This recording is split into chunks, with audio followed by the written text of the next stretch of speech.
અમારી સવાય કેવી રીતે થાય ખબર હે? કુકડાના અવાજથી, બકરાના અવાજથી, છોકરાના રોવાના અવાજથી એમ અમારી અવાજ પડે. તો ગાઈઝ વરસાદ તો ખતરનાક પડે નહીં ખાતો હોય તો હેવી વરસાદ પડે છે. આ મોબાઈલ વોટરપ્રૂફ તો નહીં જ લાગતો, જો બગડે તો પતી જ ગયું.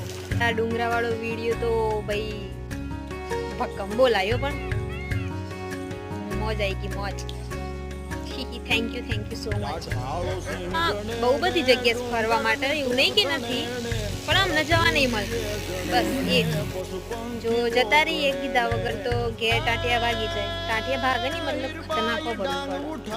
આમ તો અમારે નદી સો નો તળાવી છે, ડેમ બી છે, કુવા બી છે ખાસા બધા, મંદિર બી છે. માલપુરની શું, માલપુરમાં રહું છું, માલપુરમાં જ પેદા થઈ, મોટી થઈ, ભણી અહીંયા, પણ મોસ્ટલી મને કોઈ ઓળખતું જ નથી.